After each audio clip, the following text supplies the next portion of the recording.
Hola, bienvenidos a este programa de la A a la Z, en donde aprendemos a distancia.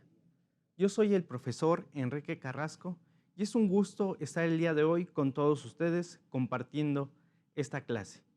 Para ello, les invito a que vayan por su libreta, su libro de texto de historia y sus lapiceros, y tomen nota de los datos más interesantes que veremos en esta clase. Conocer y analizar los hechos del pasado nos permiten comprender y valorar nuestro presente. Es por ello que el día de hoy les hablaré de un invento que permitió la difusión del conocimiento con mayor rapidez, la imprenta. Pero antes de adentrarnos al tema, te invito a que observes tu libro y reconozcas algunos de los elementos que te parezcan más interesantes. Te daré algunos segundos para que elogies y observes tu libro. ¿Listo? ¿Qué elementos has encontrado que te parezcan más interesantes?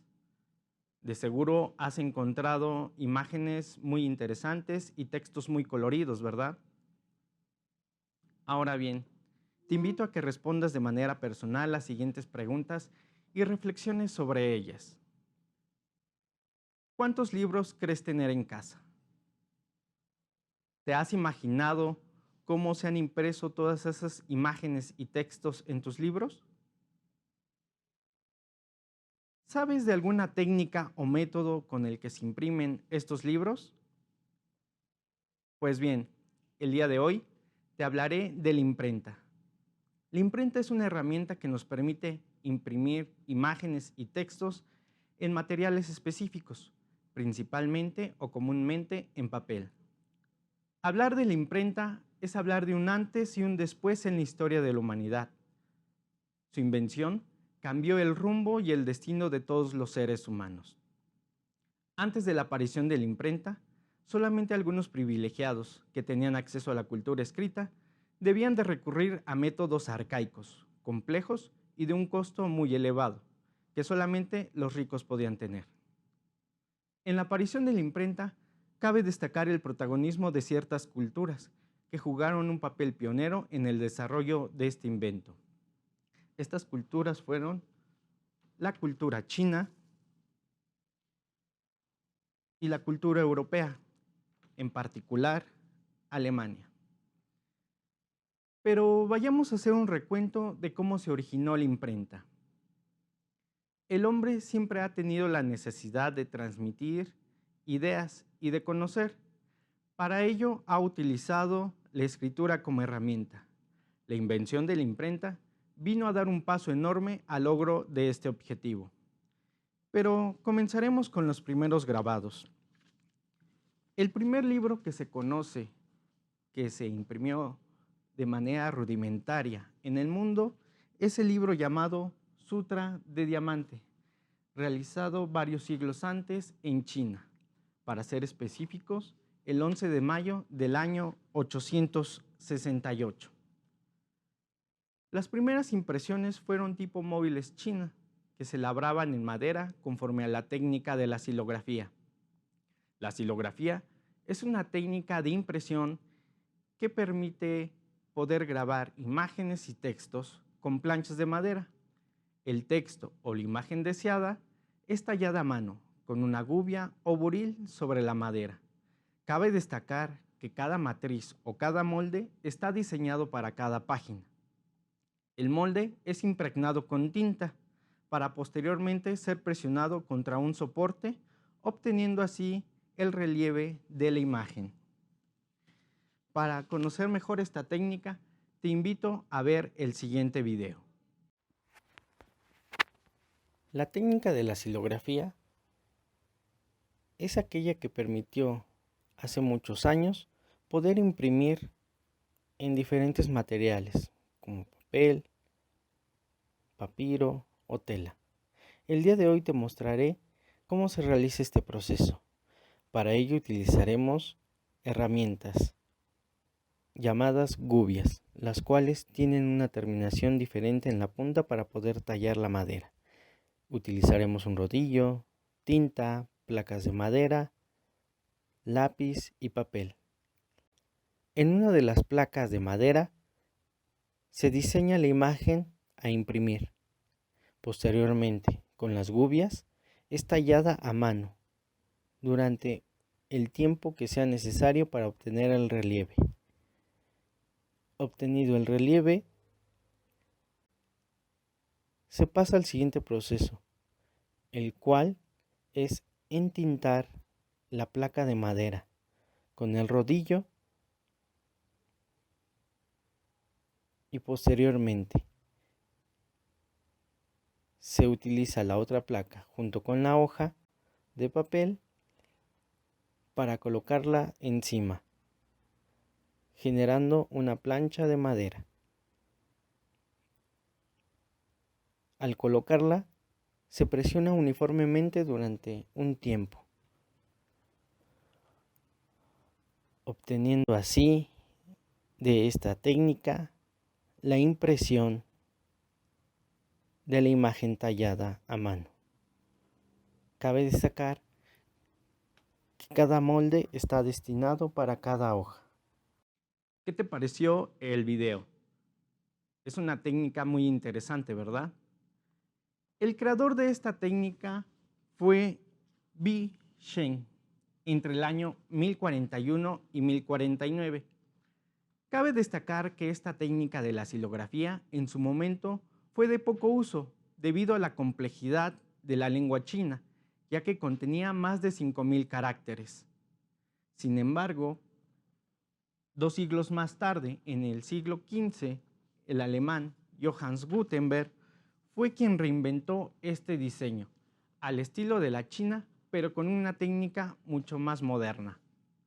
La rápida difusión de esta tecnología permitió que el medio impreso se convirtiera en un vehículo de transmisión de ideas y de conocimiento, revolucionando así todos los ámbitos de la cultura. Pero te preguntarás, ¿quién fue Johannes Gutenberg? Bueno, Johannes Gutenberg nació en el año de 1398 en Maguncia. A muy corta edad, este joven impresor fue inducido al arte de la orfebrería, la cual consiste en elaborar objetos con oro, plata u otros metales preciosos, así como en la acuñación de monedas. Tanto su padre como sus familiares participaban de estas actividades, lo que le permitió grabar punzones y asistir a la elaboración de moldes de arena para los fundidores. Así transcurrieron los primeros 30 años de vida, hasta que en el año de 1428, en Maguncia, su ciudad natal, así como otras tantas ciudades asentadas a orillas del río Rin al oeste de Alemania, se vieran afectadas por diversos conflictos y agitaciones tanto políticas como sociales. En el año de 1434 se confirma la presencia de Gutenberg en Estrasburgo. Así lo confirman estos archivos de esta ciudad. Gutenberg se asienta en las periferias de esta ciudad, en el suburbio de Sanaiborgás, cerca del convento del mismo nombre, a orillas del río Ill. En Estrasburgo, Gutenberg se asocia con 3 ciudadanos acaudalados para actividades propias del orfebre, las cuales eran el tallado de gemas y el pulimento de espejos. Gutenberg se compromete a enseñar y ejercer este oficio a cambio de dinero. Sin embargo, la mayor parte del tiempo le invierte en un misterioso proyecto que tenía entre manos. ¿Te imaginas cuál era este proyecto? Pues bien, descubierto por sus socios, estos lo convencen de entrar en el misterioso proyecto. Así que en el año de 1438, Gutenberg accede de buena gana, ya que requería de dinero, y firman un contrato, dentro del cual se estipula que los recién ingresados deberían de aportar la cantidad de 125 florines, moneda que se utilizaba en aquel entonces. La repentina muerte de uno de los socios la Navidad de ese año provocó que los familiares del fallecido exigieran entrar en dicha asociación. Dicho evento no se tenía contemplado dentro del contrato, por lo que Gutenberg se niega a pagar. Y en 1439, el caso es llevado ante los tribunales, los cuales fallan en contra de los herederos. El proceso de Estrasburgo sirvió para evaluar algunos aspectos que se tenían dentro del misterioso proyecto. Gutenberg solamente se tenía que ocupar de las actividades propias del orfebre. Muchas declaraciones de los testigos afirman la extraña actividad que reinaba en el taller, ya que se trabajaba allí a todas horas, tanto de día como de noche. También se habla de la adquisición de una prensa y de plomo. Sin embargo, es posiblemente que allí, en Estrasburgo, Gutenberg comenzara con la impresión y con la edición de caracteres y símbolos metálicos. Se sabe que Gutenberg residió hasta el año de 1444. Permaneció allí en Estrasburgo. En el año de 1450, gracias a su fama de impresor, adquiere un préstamo de Johann Fuchs, un acaudalado burgués. Recibe la cantidad de 800 florines. Dicha cantidad equivalía a 10 años de trabajo del síndico municipal. Johann Fuchs solamente se limitó a recibir como garantía las herramientas de Gutenberg. Sin embargo, 2 años más tarde, se asocian definitivamente gracias a un préstamo. El negocio montado por ambos dio como resultado la primera imprenta en el año de 1452. Así parece muy interesante todas estas menciones de la historia de Gutenberg. Pero falta lo más importante, la fecha de 1455, en donde se crea la primera obra célebre, la Biblia de 42 líneas, llamada así por ser este el número de líneas que contaba cada una de las columnas en sus más de 1280 páginas. Esta era una versión latina de las escrituras de San Jerónimo. Sin embargo, a pesar del éxito obtenido por esta edición, no impidió que Johann Fuchs interpusiera una demanda ese mismo año contra Gutenberg, acusándolo de no haber respetado las condiciones que se presentaban en dicho contrato. Gutenberg, además de haber perdido su taller, perdió la mayor parte de su material. Arruinado, se refugió con los misioneros de la Fundación de San Víctor. Años más tarde, recibió la ayuda inesperada de un funcionario de Maguncia, quien le proveyó de todas estas herramientas para poder instalar un pequeño taller tipográfico, en el cual pudo grabar varias obras menores. En el año de 1465, tuvo la ayuda de Adolfo II de Naus, obispo de Maguncia. En esta etapa, Gutenberg ya contaba con una sólida economía. Sin embargo, Gutenberg fallece el 3 de febrero de 1467 y es enterrado en la capilla de los franciscanos de Maguncia. Dicha capilla fue destruida a causa del fuego artillero que sufrió la ciudad en el año de 1798. Tanto la capilla como la tumba de Gutenberg se perdieron. Es muy interesante la vida de Gutenberg, creador de la imprenta, ¿verdad? Pues bien, de seguro también te preguntarás, ¿y cómo llegó la imprenta a México? Bueno, recordemos que en 1531 se crea o se realiza la conquista de la Gran Tenochtitlán por parte de los españoles. Entre los años de 1532 y 1534, Fray Juan de Zumárraga, obispo de aquel entonces, junto con el virrey Antonio de Mendoza, realizan la gestión correspondiente para poder traer la imprenta a la Nueva España.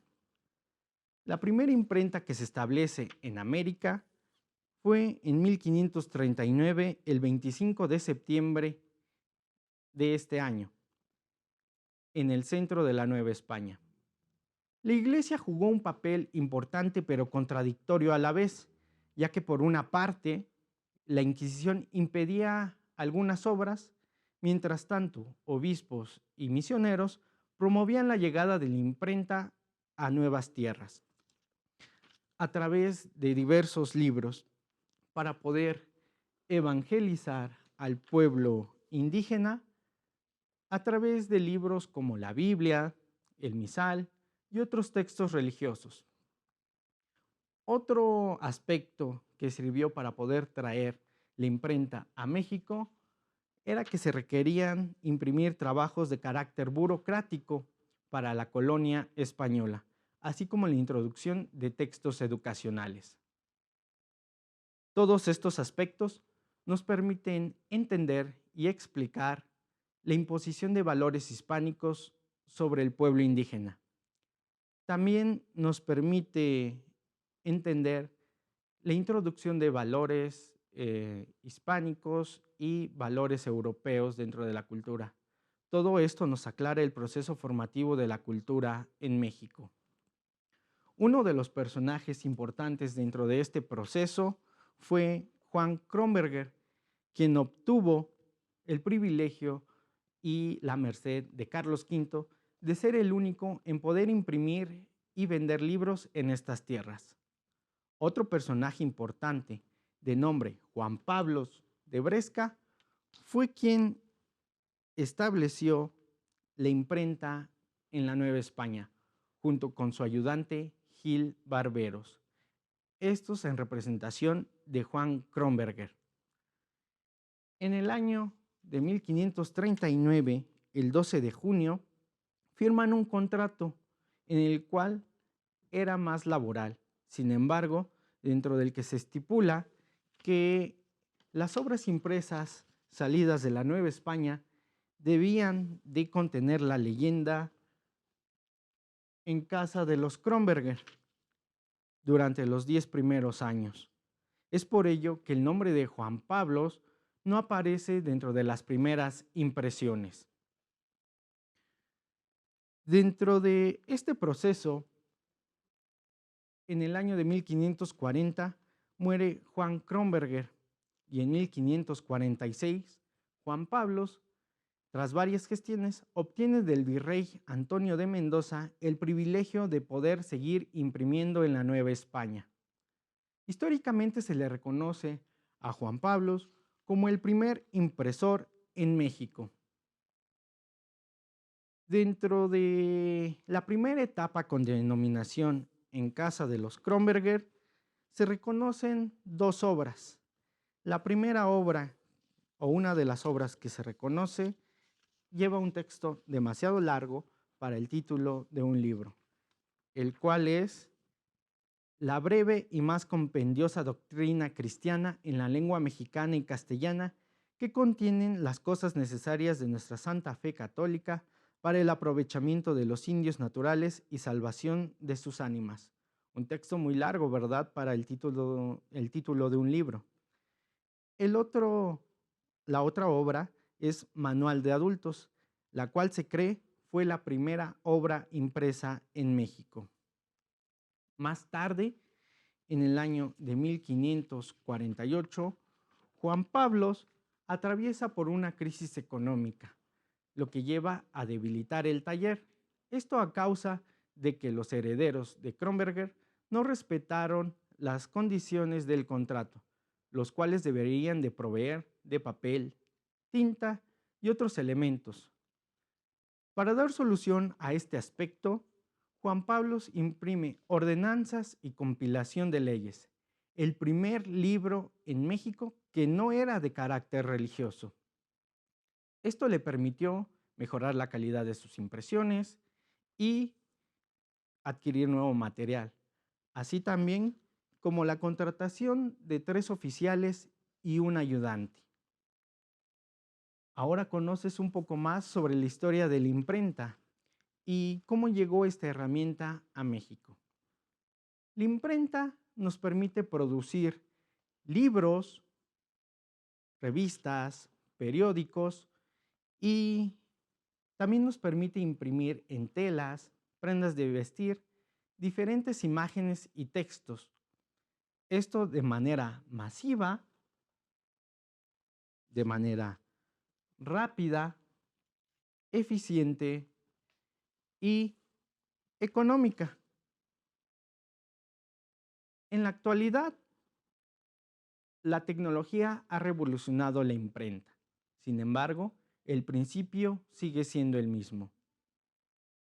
Ahora bien, reconocemos que la imprenta ha sido de factor muy importante en la actualidad.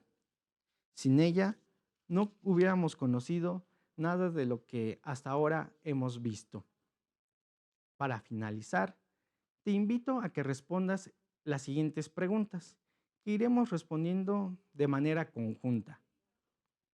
Te invito a que escribas en tu libreta las siguientes preguntas. Te daré algunos segundos para que las respondas. Son sencillas preguntas que sé que has puesto atención y sé que las vas a responder muy bien. La primera pregunta es la siguiente.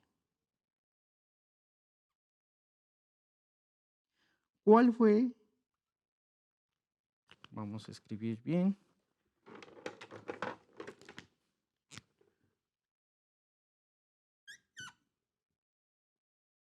¿Cuál fue la primera técnica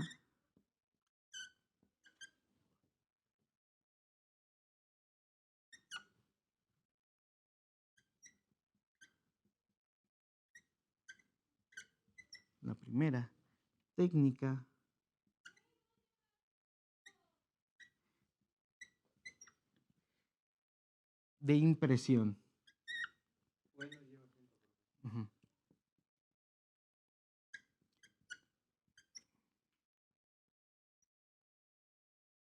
Ok, de seguro te has dado cuenta de esta pequeña diferencia, ¿verdad?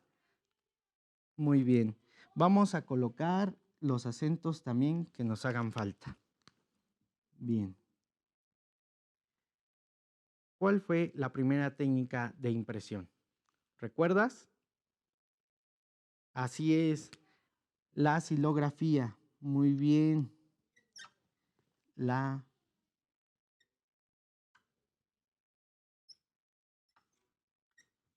silografía. Muy bien. Sé que has puesto atención. Ahora, la siguiente pregunta es,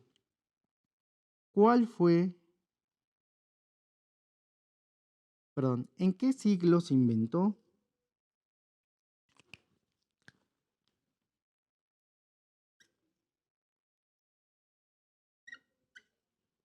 ¿En qué siglo se inventó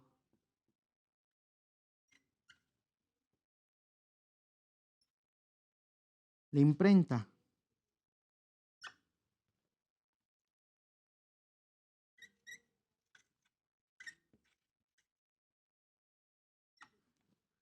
¿Recuerdas en qué siglo se inventó?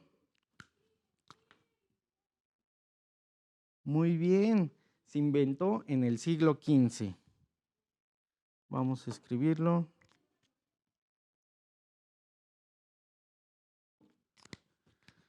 En el siglo XV.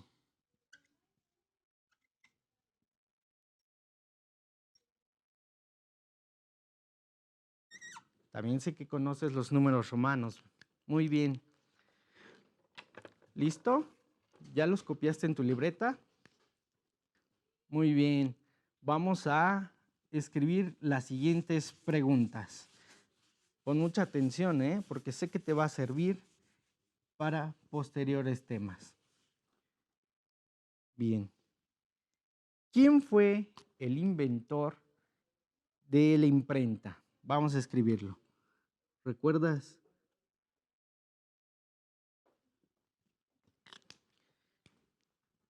¿Quién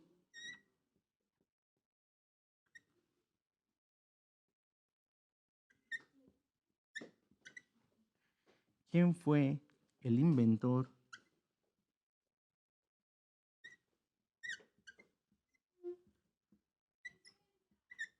de la imprenta?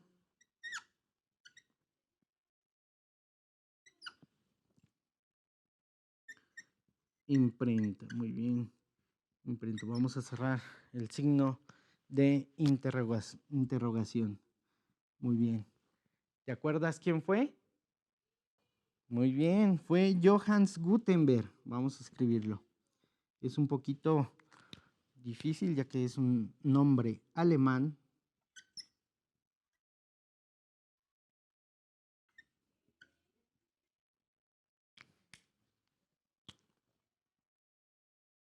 Vamos a colocar las mayúsculas.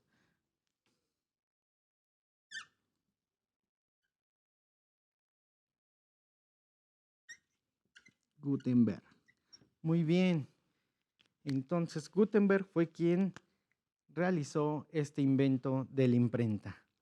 Vamos a continuar con la siguiente pregunta. ¿Quién solicitó traer la imprenta desde España hasta México? Vamos a escribirla. ¿Quién solicitó traer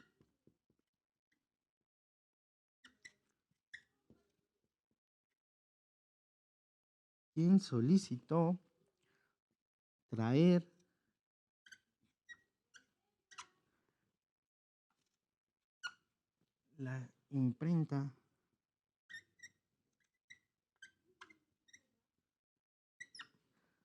desde España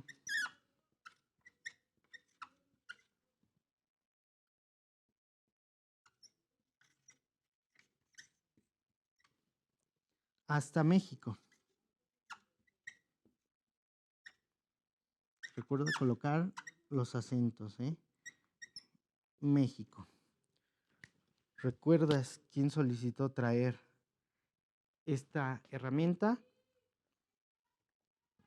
Muy bien, fue Fray Juan de Zumárraga. Vamos a escribirlo.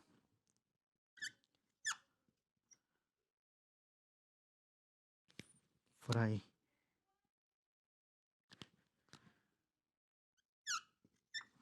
Juan de Zumárraga.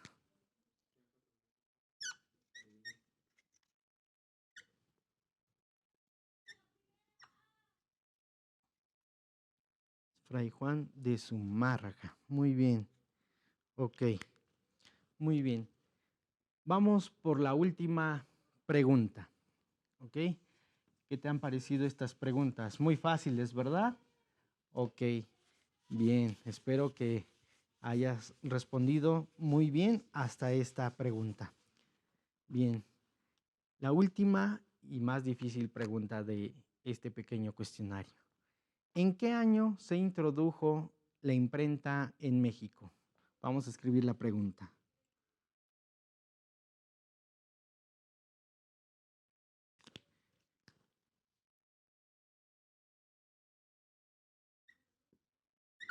¿En qué año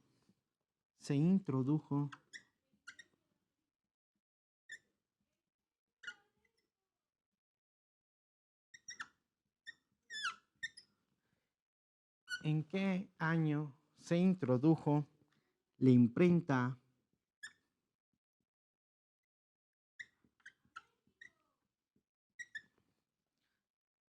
a México?